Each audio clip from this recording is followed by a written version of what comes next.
You're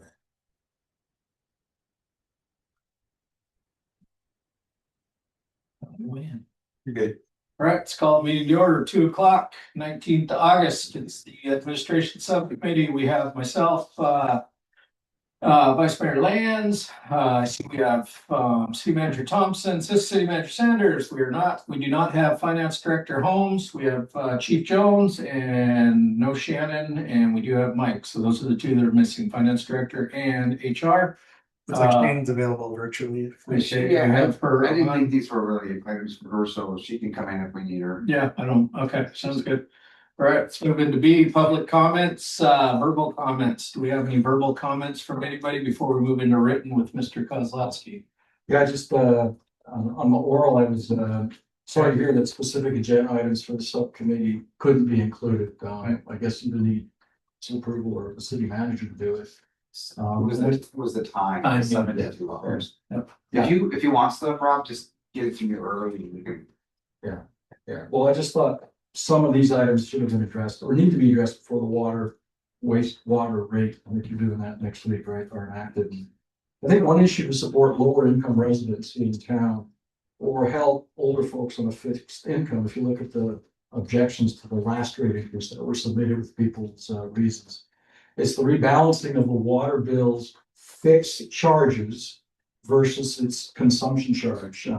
So if you look at my written comment, you'll see it takes a bill with someone that uses less than 1 unit of water versus someone with a lawn like myself that uses say more than 10 units of water.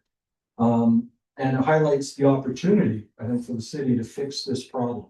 That is, if you look at the written thing, you see what I mean. And I would have expected the finance director in preparation for the rate increase to run various scenarios on this for the benefit of the financially challenged residents. Other important items excluded encompass not only delayed records requests, but also one PRA regarding missing TAP reports. It took almost 3 months to discover that these reports do not exist for the last 5 years. And this is an important audit regarding leak management in particular that allows both the budgeted cost and revenue lines to be examined prior to proposing any more rate increases, as well as the validation that the multi-million-dollar smart meter project that's been completed is actually working as intended. We can't even be told how many meters each fiscal year have been added to the city's growing total that obviously contributes to greater revenues.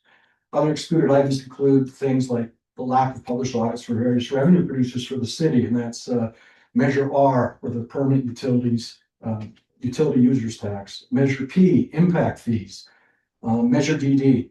I believe these should be standing items for each administration subcommittee meeting, since the focus on finance ensures transparency and accountability, which has been a major frustration for many Cloverdaleans. The public was told actual cost savings versus projected savings on the $8 million loan for the water department would be provided for public review in order to demonstrate that bond funding was a viable financial tool. Simply saying that it's a good asset management tool does not make it so. Without such track record information, after 4 years now of paying interest, it becomes challenging for residents and I believe the council members, you folks here, to make current and future well thought out decisions. On a personal note, I'm also going through these different consultant reports. I'm not confident in many of the city's hired consultants' documents or their conclusions that council members are relying upon to help them make decisions. So my take is let's get this right. Let's obtain the numbers and audits to show correctness and the fact that we're transparent. So that's just my take on it. So Thank you. Appreciate it. I had a question real quick. Don't we have our the oversight committee that when are they going to give their next report? Well, we're planning to meet before the end of the year. Gotcha. The and the MT. I spoke to them. We just got them prepped for that. And we did Rob was at yesterday's subcommittee and we agreed to have a meeting with him on Monday. Okay. With Susan. Just on the water. Susan and Derek, just so we can maybe get some of your questions answered. But not on all this. Yeah, there's other things, but that's why I was hoping Derek and Susan might have some insight on this. I guess you can't respond to the comments. Yeah, and we have a lot of the same concerns that we want to address as well. And it's not that we think something's wrong, but we also want to Right. Right, absolutely. Yeah. I was born in Missouri, so I was the Shawnee State. So. Yeah. All right. We actually talked about it on Monday. We already talked about this. Thank you, Rob. All right, you see nobody up there else for public comment on that one, written comments. We just went over what Mr. Kozlowski had. And Oh, just to lighten the moment, there's a cartoon on the back of that sheet, which. Oh, I didn't get a cartoon. I think it's just got the front rock. Oh, there you go. No, it's not. There we go. This was during the drought. Thank you. Gotcha. Oh, is that James Gore? Yeah. I'll be the one. I'd love him to be there. Yeah. All right.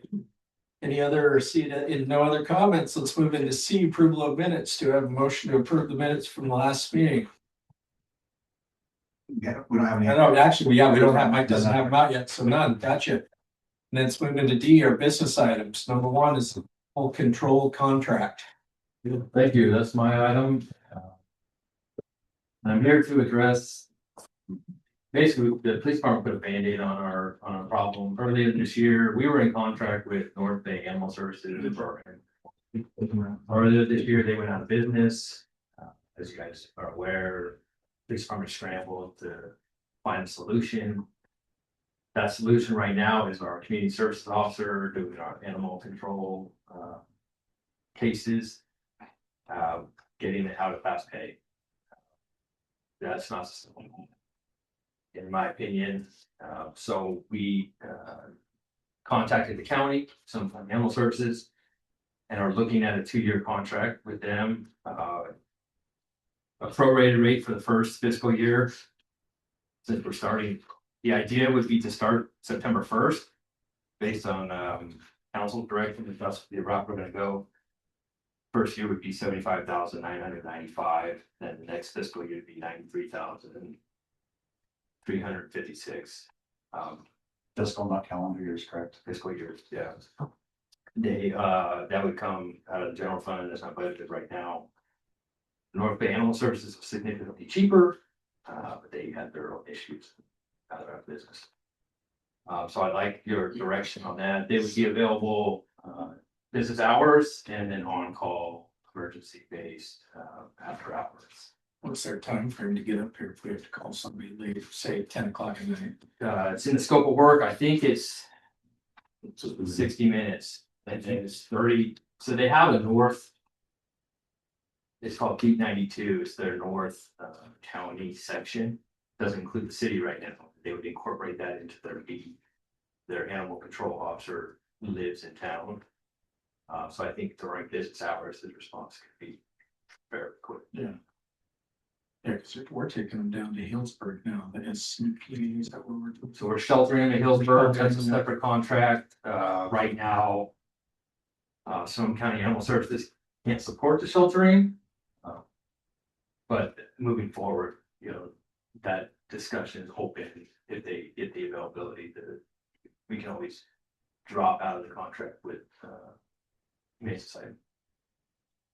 So how does that work with Charity? I know that she's been doing the job, but she's not technically qualified. I would think at this point, that's something that she would want to do in the future, that maybe we could reimagine this whole contract in the next year. Say maybe we bring on our own, or is that even financially worth it? She does not want to do it. Okay. That was originally in her job description. We have to go through certain trainings and get certain equipment, including the vehicle. To hire another, we could keep it in-house and hire somebody, another community service officer. It's $143,000 to do that. Salary benefit. I know we did it before and it wasn't the best option. I think this is the best option. Thank you for that. Yeah. So unfortunately, it's expensive, but we have to. I just know all the way from Petaluma, everybody was involved with North Bay Animal Services trying to come up with something right now. The city's scrambling right now. Yeah. It's a hot button. It's a big topic at the city managers meetings. Yes. North Bay just kind of. Well, the supervisors are involved too, aren't they? Trying to figure out Yeah. how, I mean. That seems lower than what they first quoted us. Is that right?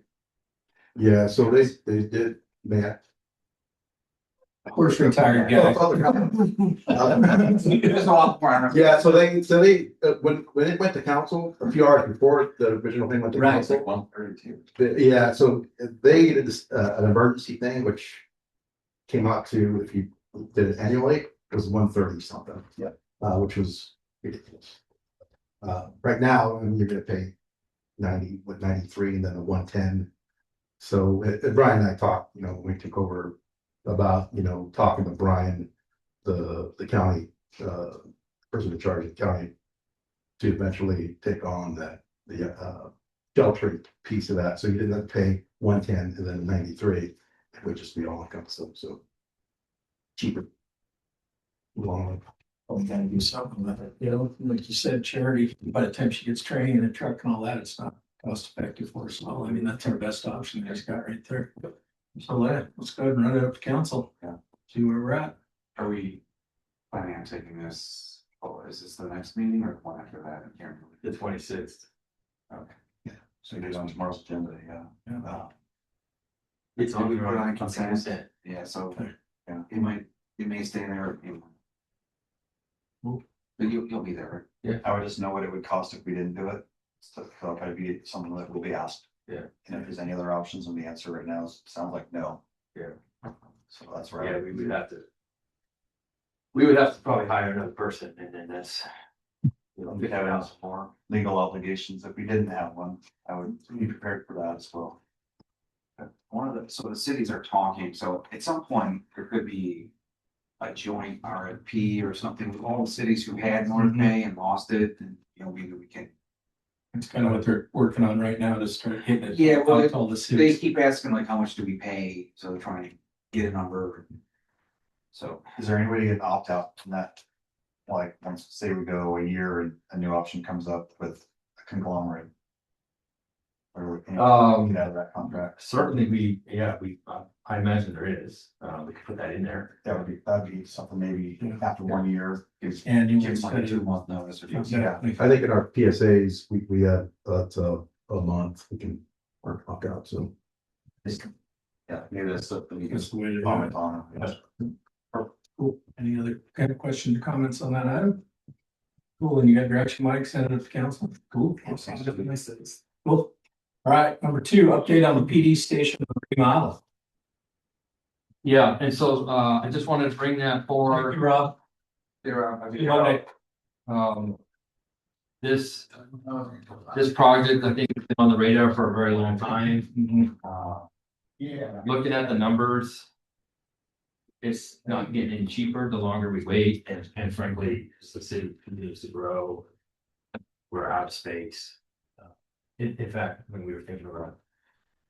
Do I need to hire another CSO? I gotta know where to put that person. So, I just wanted to run some stuff past you and maybe figure out. How we can get some financing and then we can do a remodel, get you guys direction on remodel versus new facility. Numbers that I have are outdated. But in 20, as of May 2026. A remodel without permanent design fees are somewhere around 13 million. That's the remodel, right? That's remodel.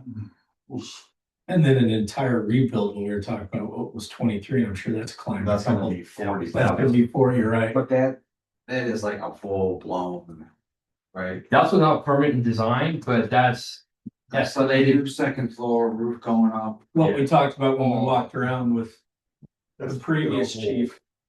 it's assuming the middle of construction would be done mid 28, which obviously we're not gonna make, so. That would go up and based on my math, we're looking at 5% a year, the prices keep going up. There was some cool thing, there's a community room in the front, where the bay doors are, so that we could use that for maybe council meetings, so it had some. Cool parts to it, The but hard part is finding the money, number 1, then justifying it, number 2. it's gonna be like 13 or 30, right? Well, we're at 24 as of 2019. So they're 35. I bet you 35 to 40 for a new one. I mean, There's no good answer. I mean, the hard part is, we said, show us what you can do for 5 to 7. Yeah. And you came back with this. Mhm. Well, there was a And cheaper we're settling version. in that now, so. There was a cheaper version. That I'm sorry, I'm not like trying. No. He was here. Sorry. I appreciate it. You're doing a good job stepping into this, man. We've been working this for years. Yeah.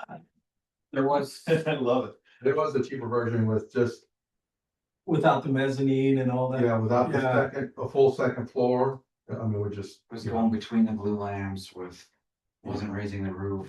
that wasn't really. My only problem with that though is, I mean, we're going, it seems like we're patchworking this thing nonstop. Yeah.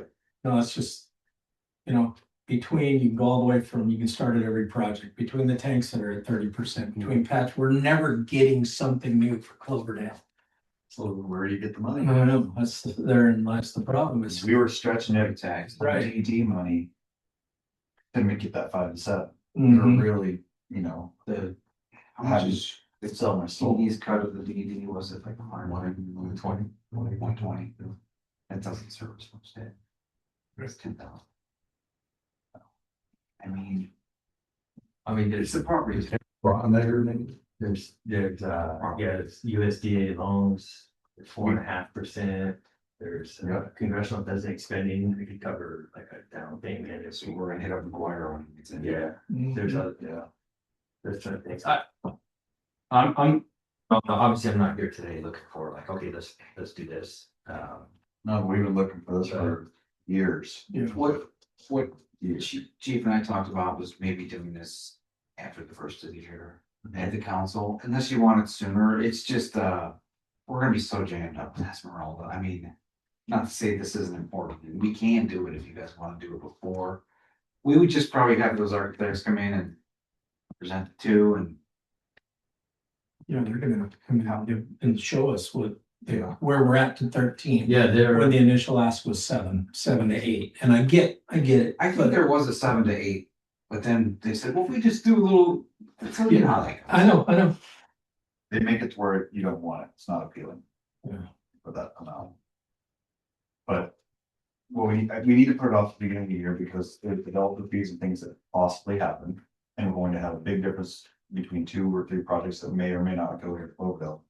And development fee money is something that we could use for this Yeah, it is. as and bond off of, Mhm. probably. I would imagine that'll help us bond off of it. Because you're going to end up with a council, no matter who's on it, that isn't looking to raise the tax base. I would imagine.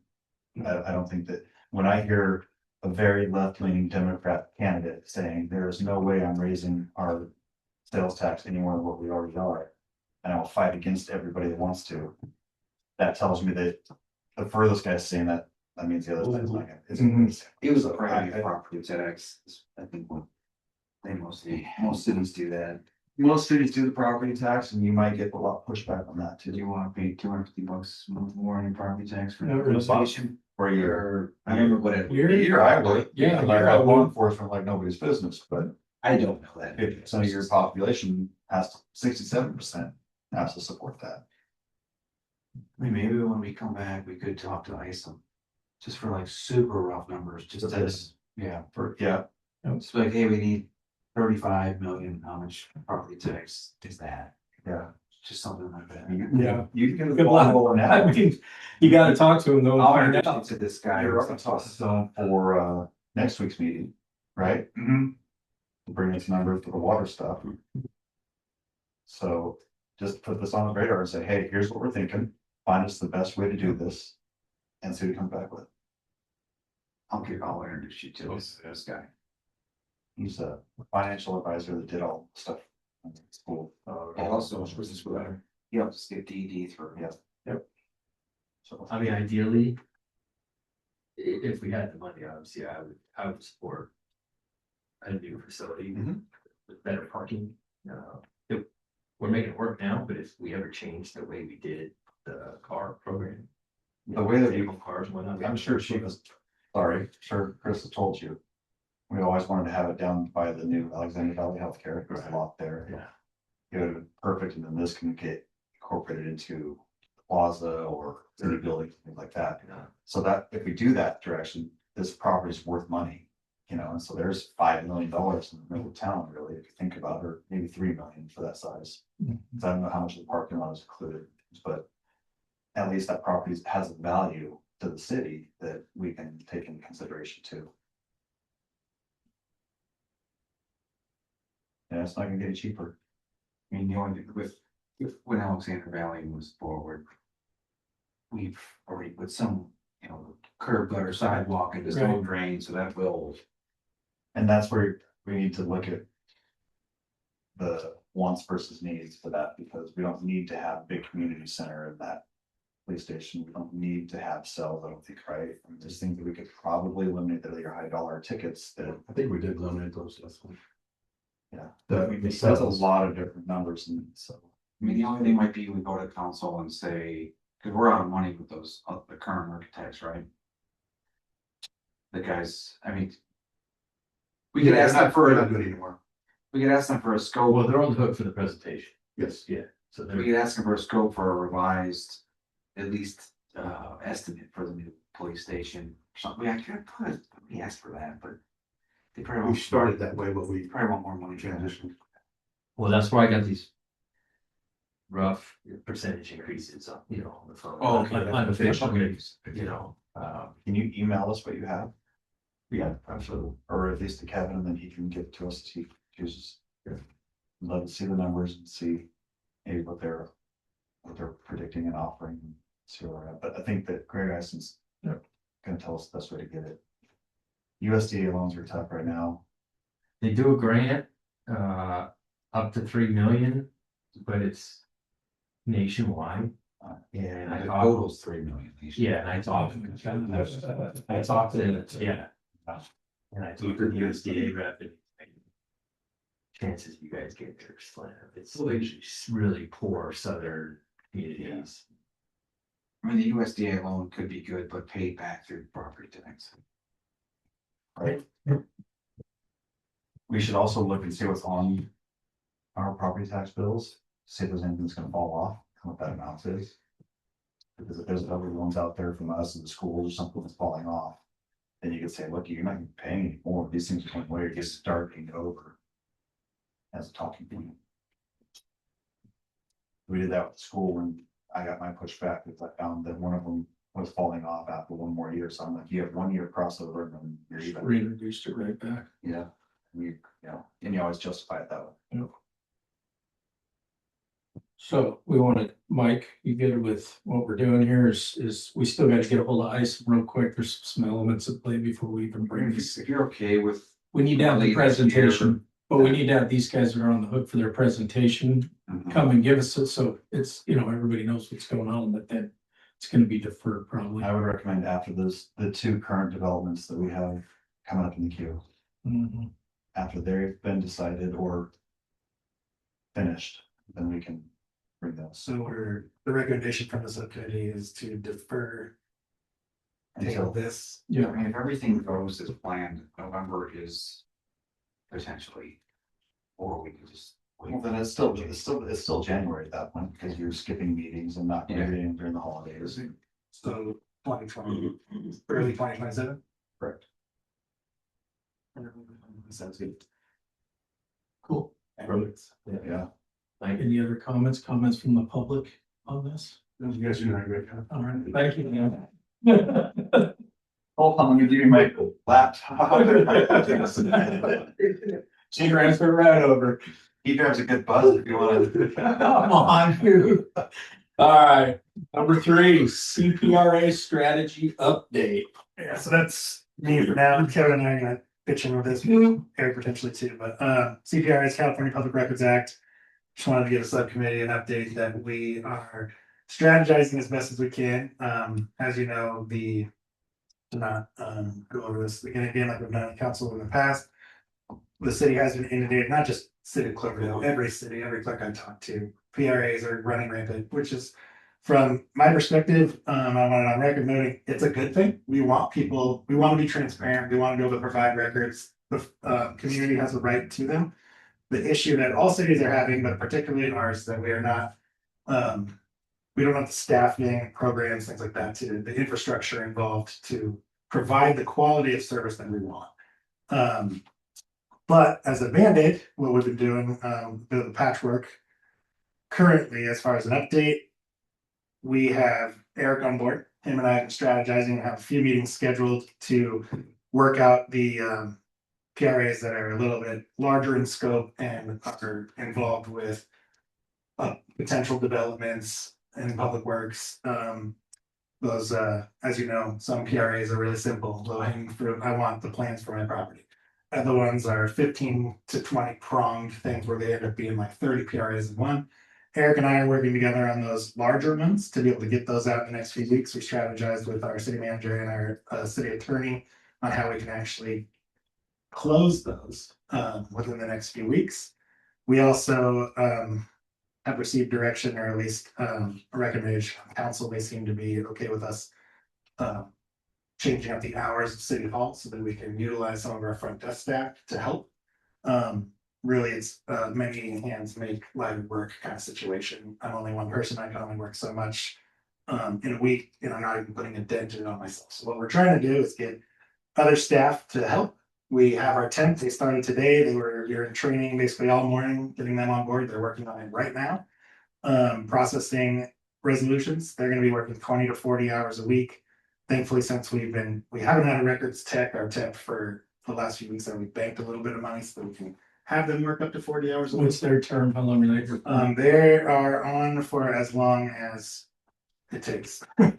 My goal ultimately, our strategy is also multi-pronged. We have a lot of different folks working on different things, but the goal is to be at zero or as close to zero by the first meeting in September. So I'm hoping to be able to give you good news at council, or at the very least give you an update. At that meeting, we're also going to be hopefully giving you more of a long-term strategy. Like I said, this is a Band-Aid. This is what we're doing just to catch up. We do have quite a few strategies and goals for council to consider at that point. That'll coincide with quite a bit of metrics. One of the things that I'm having everyone who's even touching a PRA right now is capture their time. They want to be able to tell council, like, especially if we don't get to zero by then, to be able to say, we put in 400 hours and we have only completed 25%. I want to have a real expectation or understanding from council and for staff to understand what it takes to close these things out. Like I said, some are easy, some are not. But ultimately, I do think we have a strategy. We'll know if it's effective in a week or two. But by September 9th is my goal, to be able to provide hopefully really good news to council. But if you have any questions or comments, or if you guys would like to say anything about it. We've been talking about it for a while. There has to be help here to get it going. I mean, there's a lot of time being spent on this at the expense of everything else. Yeah. You know what I mean? So I know you guys got this figured out with Eric jumped in, Kevin jumped in, you guys got attempts already here. I mean, we're doing exactly what we've talked about previously, so yeah, I'm on board with it, man. I mean, update is good. And the thing is, you can only do as many as you can. If you come to council with an update and say, hey, we're not at zero, guess what? But we've made a lot of progress, and that's all you can do, man. Yeah, and that's the messaging we really want to get out there, that, or at least I do from the PIO perspective, our marketing and outreach on this, that the city is not hiding anything. The city wants to get records out. It's a how. And that's what we're working on now, is how can we do it in the interim, which is all hands on deck, closing city hall. And then what council will consider later is how do we, that's because that's not a sustainable model. What do we do going forward? Because these are only growing, they're going to continue that way. Well, and time capture is huge too, because then they can see. With dollar amount to it. Yeah, That's what we're gonna exactly. do. You can compare it up with a dollar amount and be like, okay, here's what the city business has turned into. Correct. You know what I mean? So Is Rob's all done now? I have to look into them specifically, but I believe so. Because some of the records that were being requested were they're not available, or they are no responsive records. And that's something that part of it is community, educating the public on, I've talked to staff about this before, but we could spend, like the other day, I spent 6 to 8 hours on a PRA looking for it, only to find no responsive records. But we still have to do our due diligence in finding it and doing the search, because there's potentially responsive records, and we have to go one by one. It has to be searched, and not to get in the weeds of it, but it has to be searched, it has to be reviewed by a city attorney. There's exemptions. There's a whole lot that goes into the Public Records Act for us to be compliant with it. just to sometimes turn around and say, no, which is really disheartening for folks that have been waiting a long time. Mhm. But it's the nature of the beast, and we're trying to do our best to get that response time down, because that's what I want. That's the service that I very much want to provide, especially since recently my name's being tied to it specifically. And while it's a duty under my office, it's something that it's a city's responsibility, and currently this is our strategy to help mitigate the problems we're seeing. But we do have some long-term strategies to, Do we have information on the website about how to do a PRA? Because a lot of them are asking the questions of interpretation of what the information is, but it's our job just to present the information to them.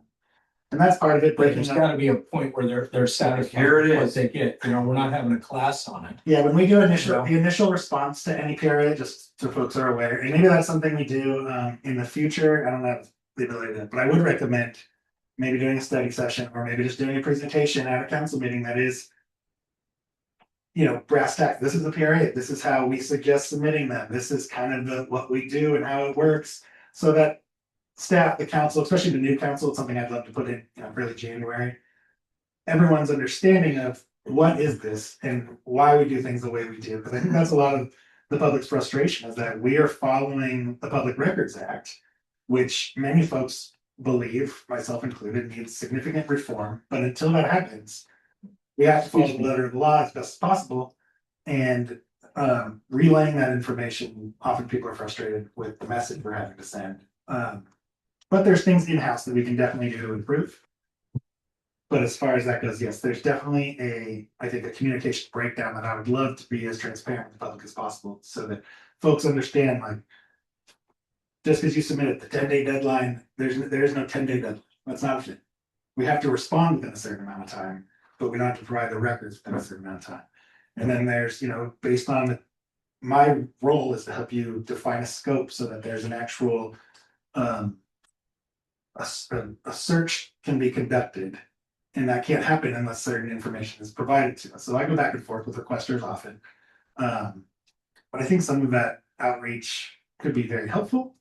But that's really, you know, the council's recommendation, if you want that to be a future agenda item or not. It could just be a study session in a sense, where we're just, I like your Teaching. idea after the. You know, but I do think, especially because we don't know, you know, there may be 3 new seats, or there may be, regardless of how the election turns out, I think it's great information to provide to the council and to the public who wants to listen. And it's even one of those things that presentation could easily, not maybe easily, but I could put it on we do have a public records page on our website. There could be a link to that, so people can also watch it if they want to 10 years. Right. I want to do as much outreach as possible, but most of that will have to occur once we get a handle on these PRAs, because at the last council meeting, I told you there was 47. I think we're up to 56 right now. So we close 1 or 2, we get 3 or 4. Like, it's, you know, 1 step back, 2 steps forward kind of thing. But our goal is to take 1 step back, 5 steps forward, and that's what we're doing right now with these interim strategies. But not to repeat myself over and over again, I think we have a good strategy going forward. I'm hoping to report quality, good news in September. But if not, we'll at least have a lot of information and metrics to go along with it. Awesome. And we got people working on extra now, so Very much so. any other comments on this? Yeah. Okay. So since we're on a recorded meeting, I want to make sure that everyone knows we have a legal obligation to do these. So I am a big supporter and will continue to push to close City Hall and use every person in here until we get it solved. I think that we have a small group of people in the public that don't even live in Cloverdale that are weaponizing the system. We got no less than a dozen from 1 person in the past week. I think that our attorneys need to step in and start clearing these out and making the scopes clear as to what you can and can't change as you go through these processes. You can't just email the city manager and say, I want receipts from 2020 to 2026. It doesn't freaking work that way. And we need to start making people understand that that's not how you do it. You don't get information by being the loud bully. And I'm sick of it. And we're catering to these people, and I'm done with it. So we need to do exactly what you're saying, but add more people to it. And I hope they're watching this meeting. Our attorneys need to step up. This is absolutely ridiculous. And I've made it very clear to them. And so I'm hoping something changes drastically in the next month with that load and the people that are making these frivolous PRAs, in my opinion, for the most part. Because if they don't change, then and the attorneys don't help, then we're going to have to start looking at new ways to make this work right. Because we can't sustain this. It's not a sustainable model that we had. And honestly, it's been a hardship. Every clerk has had this problem for years. It was a hardship in my last agency. It's the nature of records requests. But people are abusing the system. For example, 10, I would say about approximately 10 PRAs that we have open now are from some data branch website, and they're asking us for every single vendor thing, like contract, all these things based on softwares we don't even have, because they want to know which ones we don't have. And then I guarantee you, a few weeks after we close it, we will be hearing from those vendors going, "Hey, we have a program for you. We have a program," like, because on one of them was, "Do you use Civic Plus?" Right. And we're like, "Yeah, that's our website." But they had 9 other things, and they want 10 different records for all those. Many of them will be non-responsive. The programs we do have, we're going to send them to them because we have to, and they will get to see, oh, they spend this much on their website. We can beat that. And it's people are using it, they're weaponizing the PRA, and it's going countrywide. I mean, Well, and it's time consuming. And here's the thing, like you mentioned before, you get into Santa Rosa, the Windsors, whatever. Some of the city clerks have a staff. it's their sole job. Okay, so we're right now patching playing Cloverdale here. We've got a temp that came in. We've got the addition of assistant city manager. We're gonna close and do all this. We're trying to create that staff that we don't have. So what people also got to realize, and this goes along with what Vice Mayor's saying there, is like, we are in here doing this. You know what I mean? This is recorded. People need to have, yes, there's a timeline and there's a legal obligation to do it. We're trying to meet that. But if we don't, due to the lack of personnel to do it, lawyers need to step in and say, hey, there's got to be something there. Is there an exemption? Is there an extension? Is there whatever? Because we're doing what we do to get it. And and then it's just, instead of these people accepting that, then we've got, boom, I'm going to barrage you with something else because you're not paying attention. You're not paying attention, and they're just coming hot and heavy, and now it's turning into something that's not doable. So, anyways. Yeah, it is disheartening. I'll say that from a personal note. Public criticism is part of the job, and I understand that. I think from a personal note, it's really hard because I'm putting 50 plus hours a week into my job. Right, I'm salaried. It's not overtime. I'm doing it because and it's not all pay raise. I have a lot of other duties and a lot of other fires because of our current staffing model, which we all know we need to look at. It's something we're looking at, but it's hard to when people are, this person's failing at their job, and I sometimes agree with it. But it's my name's a part of it, but it's not necessarily me. It's just we're doing what we can with what we have. And we don't have the staffing model that other cities have. When I worked in Santa Rosa, you're right. The city clerks has a deputy city clerk. They had a full-time records manager. Every single department had a records manager for those departments. Right. Those departments were finding the records, redacting them, reviewing them. Each department has a city attorney assigned, an assistant city attorney assigned to them to go over the records, produce them, and that's how they were able to often provide records within a certain amount of time. But they too are inundated, larger cities, bigger funds, but same problem. The issue that I'm finding is that we have none of that. We have sometimes a temp, sometimes this, or we have strategizing, we're doing what we're doing. In a low income town, you're not going to be able to have big staff. It'll never Never happen. would. So we're trying the first thing, which is close city hall doors for most hours and utilize the staff that we have. You know what's next? I'm going to recommend closing parks and bringing in certain staff from outside that are within our department. Whether it's our public works director, assistant public works director, whatever they are, your water guy, whoever it is, we'll shut down 2 or 3 parks. So they're going to sit there for 6 months while we do this. And I want the community to know this is why it is all we have. There's no more money. Yeah, it's what you get. We're gonna live within our checkbook. We're not going to max out and screw ourselves over.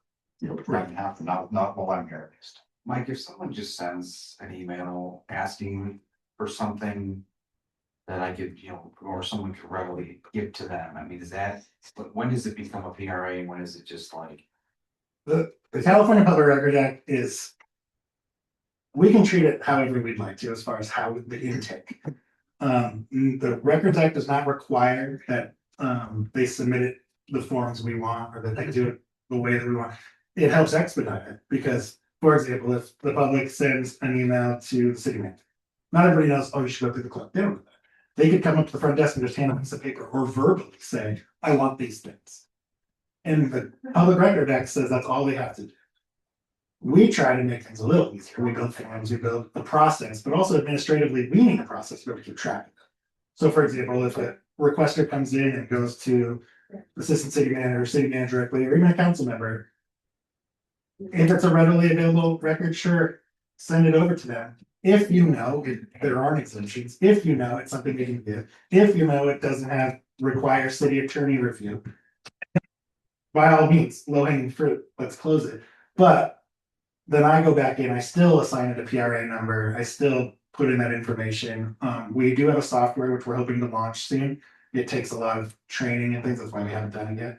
But once that software is, it's gonna auto assign numbers, it's gonna really help some of the administrative side of things. For example, our temp is right now just processing a bunch of PRAs we've received, just that initial response.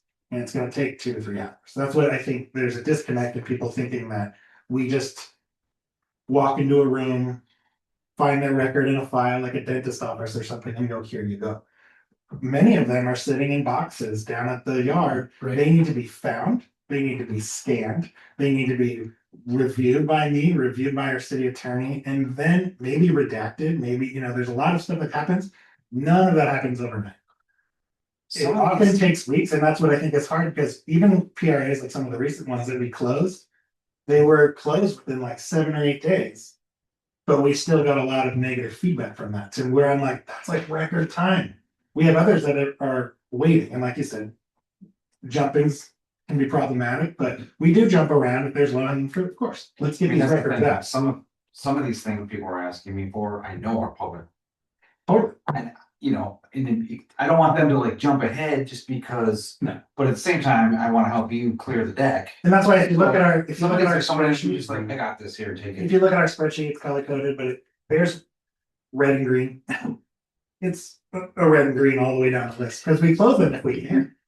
But there's many that come in, and sometimes, it just takes time, and they're all competing against each other, which is hard because the time is the issue we don't have. Well, Because we- like Todd's saying, it might come to that. You start seeing things in the city drop off because we're inundated with these. And now guess what? Your barbecue isn't planning more because that park is closed. Whoa, what's going on? When you start feeling it, like we're doing what we July and Christmas go away exactly. because you need that money in your budget. Yeah. Right. So That is some of the problems which you're seeing in my office either way, because I'm focusing on deadline driven things. That's what my world has become. It's no longer wouldn't it be nice if, like, I have laundry lists of things that I want to do and accomplish. But right now, the only list that matters is what we have to do. And we had to do elections. We had to do those. That right. crushed the PRAs. It really did. Yeah. We have to do PRAs. We have to build agendas. We have to do minutes. We have to process resolutions. We have to do those things. All on a timeline. And we all have timelines, which, for example, and admittedly, I'm saying this, it's one of the things that we have an intern coming in. We're hitting every way we can, but we have interns that are going to be processing all our resolutions. Because I haven't processed, other than the deadline driven ones, the mandated ones that we need to submit, I haven't done a resolution in 2026. It's August. That's crazy. We had complaints that we didn't have minutes up there. Right. Haven't done them because they are not mandated by law. So like we're doing everything that we have to do, Right. whether it's a Brown Act thing, a Public Records Act thing, or the election code. Those things were all required, which I'm, for lack of a better term, there's multiple fires on one fire engine.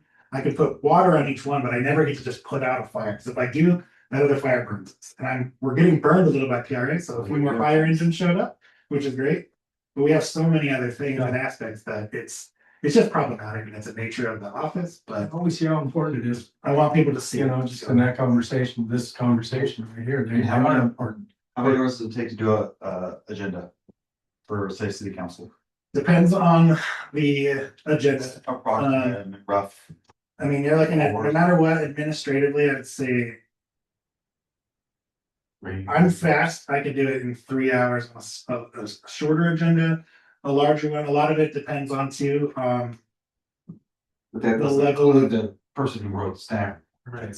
Or the Right. resolutions, or implementation. I mean, how many hours do you put in total between all staff members, do you think, how many hours?